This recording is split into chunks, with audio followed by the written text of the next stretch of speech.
Mi nombre es Geraldine Lange y voy a exponer el cuadro comparativo referente a la organización del sistema nervioso. El sistema nervioso se divide en sistema nervioso central y sistema nervioso periférico. Comencemos con el sistema nervioso central. El sistema nervioso central está compuesto por el encéfalo y también está compuesto por la médula espinal. En ellos se encuentran todo lo que es los centros de procesamiento e integración de la información que nosotros vamos a captar a través de los sentidos. Una vez que esta información es percibida, la procesamos, la integramos y podemos dar una respuesta gracias a este sistema nervioso central. También va a ser la sede de las funciones superiores como es la memoria, la inteligencia, el aprendizaje y las emociones. Entonces vamos a hablar un poco sobre el encéfalo. El encéfalo está compuesto, está conformado por cuatro partes. Una es el cerebro, luego tenemos aquí el diencéfalo, el tronco encefálico que va desde el mesencéfalo hasta el bulbo y el cerebelo. Entonces, estas partes son las que van a procesar la información que proviene de los tejidos periféricos y además le va a dar instrucciones para que estos tejidos periféricos puedan funcionar y puedan responder. También estos comandos abarcan todo lo que tiene que ver con las funciones voluntarias e involuntarias más complejas del cuerpo humano, que pueden ir desde respirar hasta pensar. Y este es el órgano que controla pues, la mayoría de nuestras actividades vitales, como es la sed, el sueño, el hambre, y controla todas nuestras emociones, como es la alegría, la tristeza, la rabia, el dolor, el miedo. También en el encéfalo se controlan nuestros movimientos. Vamos a ver cuáles son las regiones del encéfalo. El encéfalo pues tiene varias regiones. Primero está el diencéfalo, que interviene en lo que es las sensaciones, controla las emociones y todo lo que tiene que ver con nuestros sistemas internos. Tenemos el cerebelo, y este cerebelo es el que regula los movimientos del cuerpo y coordina el habla y el equilibrio. Luego tenemos el tronco del encéfalo, que está aquí, y es el que va a transmitir las señales que provienen de la médula espinal y también va a dirigir todo lo que tiene que ver las funciones de los reflejos internos básicos. Luego tenemos el cerebro, pero el cerebro no lo voy a explicar en este momento porque más adelante en la exposición lo voy a explicar a profundidad. Y así también el sistema nervioso central está compuesto por la médula espinal. Y esta médula espinal es este canal que vemos aquí esta imagen en amarillo. Y este es un canal que va a comunicar al cerebro con el resto del cuerpo. ¿Qué es lo que hace la médula espinal? Pues ella conduce los impulsos nerviosos que llegan o que captamos a través de los sentidos, los va a conducir al cerebro para que éste pueda procesarlos, ordenarlos y pueda dar o podamos dar una acción o un movimiento. Pero es muy interesante lo que pasa con la médula espinal, porque la médula espinal, al ser un procesador de información, ella hace como una especie de juicio rápido para ver si esa información que estamos percibiendo a través de los sentidos la manda directamente al cerebro o vamos a dar una respuesta rápida porque es una respuesta de emergencia antes de que llegue al cerebro y esto es lo que vamos a llamar los reflejos. Entonces está relacionada con los reflejos, que es la que nos va a permitir tener esas respuestas rápidas sin que amerite el procesamiento en el cerebro. Y pues estas respuestas rápidas son muy útiles porque es una forma que tiene el organismo de responder ante situaciones peligrosas o en el caso de los bebés es la que permite pues que tenga lo que es la supervivencia. Porque un reflejo va a ser, por ejemplo, el reflejo de succión al amamantar, que es el que le permite al bebé pues poder alimentarse y poder sobrevivir. Como venimos conversando, el sistema nervioso se divide en sistema nervioso central y sistema nervioso periférico. El sistema nervioso periférico es el que está compuesto por todos los nervios y ganglios que se encuentran fuera del sistema nervioso central y además este sistema nervioso periférico es el que va a permitir que se conecte el sistema nervioso central con el resto del organismo. Entonces su función principal es esta conexión del sistema nervioso central con los órganos, con las extremidades y con la piel. Y también permite que tanto el cerebro como la médula espinal puedan enviar y recibir la información a otras áreas del cuerpo. Entonces esto es lo que va a permitir este sistema nervioso periférico es el que va a permitir reaccionar a los estímulos de nuestro entorno. Él se divide en dos, se divide en sistema nervioso somático y sistema nervioso autónomo. Comencemos a explicar el sistema nervioso periférico somático. Este es el que va a transmitir la información sensorial al cerebro y va a enviar la información del control motor a los músculos esqueléticos. ¿Qué quiere decir esto? Bueno, que envía y transmite órdenes a los músculos para producir movimientos voluntarios y también va a activar los movimientos involuntarios del cuerpo, que son los reflejos. El sistema nervioso periférico somático se divide en nervios espinales y los nervios craneales.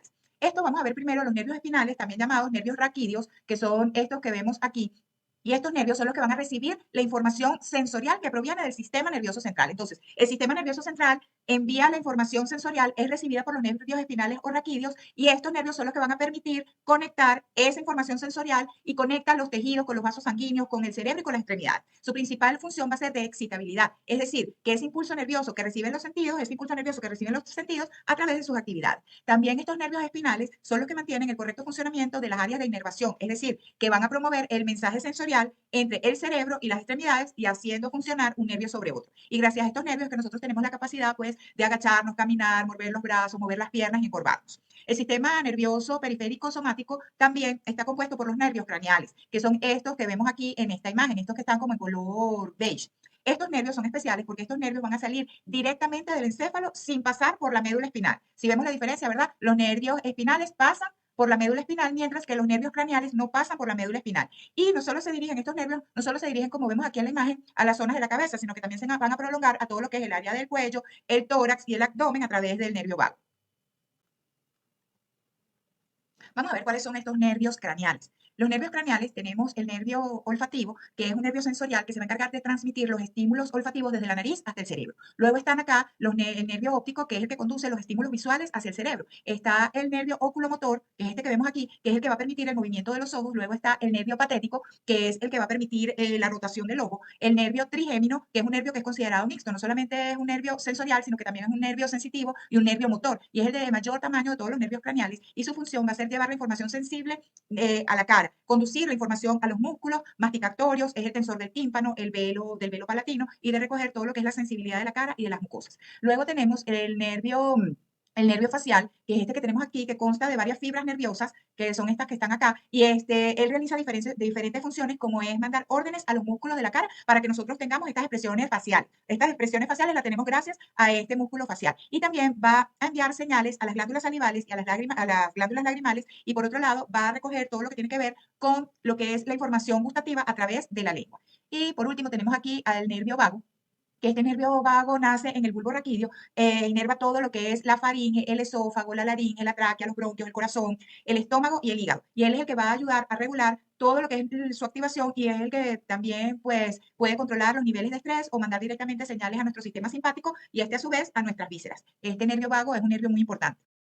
Así tenemos entonces que el sistema nervioso somático es el que se encarga de transmitir información sensorial al cerebro e información de control motor a los músculos esqueléticos. Entonces, esto lo hace a través de los nervios craneales y de los nervios espinales. Por otro lado, tenemos la siguiente división del sistema nervioso periférico, que es el sistema nervioso autónomo. El sistema nervioso periférico autónomo es como su nombre lo dice, pues se llama autónomo porque funciona de forma autónoma, es decir, no necesita del esfuerzo consciente de la persona para funcionar. Por eso, esta parte es la que se encarga de todo lo que es el control de todos los músculos internos del organismo, como es el corazón, como también es los órganos, como son los pulmones, el estómago, las vísceras, los riñones, los vasos sanguíneos y también controla todo lo que es las glándulas salivales y las glándulas sudoríparas. Este sistema autónomo pues va a tener como dos funciones que son opuestas, pero que a la vez trabajan de manera integrada para llevar al organismo como a su sistema de homeostasis. Porque por un lado, el sistema periférico autónomo ayuda o lleva al cuerpo a descansar, a relajarse, a dirigir y a digerir los alimentos, y por el otro, ayuda a la persona a que pueda luchar o escapar en caso de una emergencia. Entonces vamos a ver la división de este sistema nervioso periférico autónomo, que se divide en simpático y parasimpático. El sistema autónomo simpático es el que va a regular todos nuestros reflejos y las acciones ante estímulos que nosotros podamos considerar o percibir como peligrosos o estresores. Entonces, ante esto, él va a preparar al organismo, el sistema autónomo simpático, para la lucha y para la huida. ¿Cómo lo va a preparar? Bueno, aumenta la adrenalina. Nosotros también vamos a aumentar la frecuencia cardíaca para que el corazón pueda bombear más oxígeno y nutrientes a la sangre. También los bronquios se van a dilatar porque necesitamos más oxígeno para que nuestros pulmones puedan trabajar al máximo. Otra de las cosas que hace es que nuestro estómago se lentezca debido a que todo lo que es el proceso de digestión consume muchísima energía, y si vamos a luchar o huir, pues esa energía la vamos a necesitar pues para que la sangre se irrigue más que todo a las extremidades para poder correr o para tener fuerza. Y también este sistema produce la midriasis, que es la dilatación de las pupilas para ampliar nuestro campo visual. Por otro lado, tenemos el sistema nervioso periférico autónomo simpático que con otras funciones, ¿no? También participa en todo lo que son los procesos fisiológicos, y uno de ellos participa en lo que es la actividad sexual, el incremento del flujo sanguíneo a los genitales para lo que es la respuesta de la excitación sexual. Provoca la eyaculación en el hombre y los orgasmos tanto en el hombre como en la mujer, y ante una situación de extrema amenaza, este sistema simpático, como ya venía diciendo, se encargará de evitar la actividad sexual para que nosotros podamos estar concentrados en lo que es la lucha o el escape. A este sistema autónomo simpático se le contrapone el sistema periférico autónomo parasimpático. ¿Qué hace este sistema? Bueno, este sistema, después que nosotros hemos estado en una situación estresante o de lucha o de huida, pues él va a generar el estado de reposo que va a permitir que el organismo ahorre y recupere toda esa energía que había invertido, y genera la relajación del cuerpo tras la presencia de estímulos que activan esta relajación. Y bueno, va a participar también en lo que es la realización de la digestión y de la respuesta reproductiva. Y como vengo explicando, su función es opuesta a la del sistema simpático, ya que mientras el sistema simpático va a preparar para la lucha y para la huida, él va a preparar para lo que es el descanso y para el ahorro y recuperación de la energía y restablecer el sistema. Es decir, él es el que vuelve a restablecer que nuestro sistema funcione de una manera saludable y donde todos los órganos no tengan que estar funcionando como lo activa el sistema simpático, sino dentro de sus funciones normales. También el sistema parasimpático es el que se encarga de controlar lo que es la presión arterial, la frecuencia cardíaca, la temperatura del cuerpo, el peso, el metabolismo, la defecación, la respuesta sexual y otros procesos. Ahora vamos a hablar sobre el cerebro que pertenece al sistema nervioso central. El cerebro es este órgano que nos hace pensar, sentir, desear, actuar y además es el asiento de múltiples y diferentes acciones, tanto conscientes como inconscientes, que nos van a permitir darle respuesta a lo que se nos presenta en el mundo. Y vamos a ver qué vamos a considerar cerebro. Pues el cerebro vamos a considerar que es todo el encéfalo. El cerebro se divide en dos hemisferios. Un hemisferio derecho que está relacionado con todo lo que es la expresión no verbal, con la interpretación de las imágenes, él controla todo lo que es la inteligencia espacial, la percepción, la intuición, los recuerdos, las melodías, es aquel que nos permite recordar rostros, voces. Una persona que tenga un hemisferio derecho dominante va a ser una persona intuitiva y que se va a destacar en las artes y en todo lo que tenga que ver con la parte visual. Y se le llama a este hemisferio derecho el hemisferio analógico porque responde a la creatividad, a la música, a las emociones, a la imaginación. Por otro lado está el hemisferio izquierdo. El hemisferio izquierdo está vinculado con todo lo que es la parte verbal de la comunicación. Se va a encargar de nuestras funciones racionales, de la capacidad de análisis, de todo lo que tenga que ver con operaciones matemáticas, deducciones, memoria verbal, lectura y escritura. En él se encuentra lo que es el área de Broca y el área de Wernicke y domina el pensamiento lógico. También tenemos en el cerebro los lóbulos. Cada hemisferio cerebral tiene unos territorios bien definidos que llamamos lóbulos. Primero está el lóbulo frontal, que para mí es el más importante porque es el que nos diferencia de los animales, ya que en él se dan todos los procesos cognitivos superiores. Juega un papel fundamental en la conducta del ser humano porque es el que hace que nosotros controlemos los impulsos, los comportamientos sociales y los comportamientos sexuales. También es el responsable de la motricidad, de la parte motora del lenguaje, y gracias a esta área nosotros podemos planificar y permite mantener la motivación.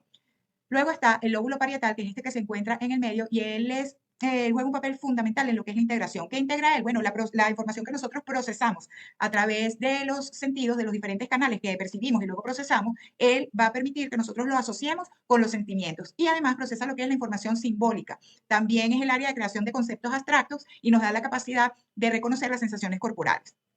También está el lóbulo temporal, que es este que tenemos aquí, y este lóbulo es el que procesa los contenidos que están relacionados con la visión y con el oído. En el hemisferio izquierdo, el lóbulo temporal del hemisferio izquierdo, allí se encuentra el área de Wernicke, que ya la hemos estudiado. También se encuentra el giro angular, que tiene que ver con todo lo que es la electroescritura. En el área temporal medial, pues también se encuentra lo que es el hipocampo y varias cortezas que participan en la memoria y el reconocimiento, en la memoria a largo y a corto plazo, y también se asocia con el área límbica, que es la que nos dota de información emocional ante lo que percibimos. Luego está el lóbulo occipital, que es este que se encuentra aquí en la parte posterior del cerebro y a través de su corteza visual primaria es el que se encarga de recibir los estímulos que provienen o que proceden del sentido de la vista y estimula lo que es la memoria, ya que él permite que lo que percibimos lo procesemos y lo guardemos en la memoria a largo plazo a través de recuerdos visuales y nos permite diferenciar los colores y hace que captemos los movimientos y que nos situemos en el espacio. En el cerebro también encontramos la corteza cerebral. La corteza cerebral es esta capa que vemos aquí, ¿verdad? Esta capa externa gris que tiene unas circunvalaciones y que cubre por completo ambos hemisferios, la superficie de ambos hemisferios cerebrales. Esta materia gris se va a referir pues a todo lo que tiene que ver con las neuronas, porque la materia gris se concentra en las células nerviosas. Y esta materia gris se va a dividir en diferentes áreas funcionales, que es lo que vemos aquí arriba, y esas áreas funcionales son las que van a procesar los estímulos y son los responsables de las funciones cerebrales especiales, como son las funciones sensitivas, las motoras y las cognitivas superiores. Esta corteza cerebral se divide en varias capas. Tenemos una capa molecular, tenemos una capa glandular externa, una capa piramidal externa, también tenemos la capa granular interna y la capa piramidal interna y también tenemos la capa multiforme o polimórfica. Entonces, en el cerebro no solamente vamos a encontrar esta corteza cerebral y la materia gris, sino que también vamos a encontrar la sustancia blanca, que es esta que vemos aquí en la imagen. Esta sustancia blanca, como observamos, se encuentra por debajo de lo que es la corteza cerebral. Y también se encuentra en las regiones más profundas del cerebro. Entonces, esta sustancia blanca es la que conecta las neuronas entre sí dentro de la materia gris. Y esto se debe a que la sustancia blanca está formada por axones de neuronas y también está cubierta por mielina. Y esta parte de estos axones de neuronas son los que permiten, es la parte de la neurona que es la que se encarga de transmitir de manera correcta la información del cerebro. Y esta sustancia blanca, por eso, se considera que es la que coordina la comunicación entre los diferentes sistemas del cuerpo, tanto dentro como fuera del cerebro. En el cerebro se encuentran también unas conexiones corticales que tienen una vía aferente, ¿verdad? que está formada por el nervio aferente, que es el que recibe los estímulos sensitivos de los receptores que están localizados en las diferentes partes del cuerpo. Y tiene un nervio eferente, que es la vía eferente. ¿Qué hace este nervio eferente? Bueno, este nervio eferente sale de la médula espinal y es la que se encarga de enviar los impulsos nerviosos que van a activar nuestros músculos y la función de las vísceras. También existen las fibras corticales, que son las que van a conectar las diferentes áreas de la corteza en un mismo hemisferio y transportan la información de adelante para atrás, de adelante y detrás, perdón. Luego tenemos las conexiones subcorticales, que son las que regulan el carácter y las respuestas emocionales, regulan las respuestas instintivas de la persona, la huida, la respuesta de huida y de hambre, modulan las funciones viscerales y endocrinas del organismo, regulan los procesos de vigilia y de sueño y regulan los procesos de atención y excitación. Y tenemos las fibras subcorticales, que estas fibras subcorticales, que lo tenemos acá, son las que comunican la información desde las partes subcorticales, es decir, son las que comunican la información desde las partes más profundas del cerebro, desde a las regiones corticales, ¿verdad? Es decir, que va desde la parte más profunda del cerebro que está acá y esa información la va a comunicar o la va a llevar hacia la corteza cerebral, que está aquí. La corteza, quitar esto porque si no, lo llevo aquí a la corteza cerebral. Y este es un mecanismo necesario para que se dé la sinapsis y para que se dé lo que es la excitación neuronal, lo que permite que cuando nos enfrentemos a situaciones de riesgo, nuestro cerebro pues genere mayores niveles de excitación para protegernos de las amenazas externas. Entonces, de esta manera hemos concluido la exposición referente a la estructura del sistema nervioso.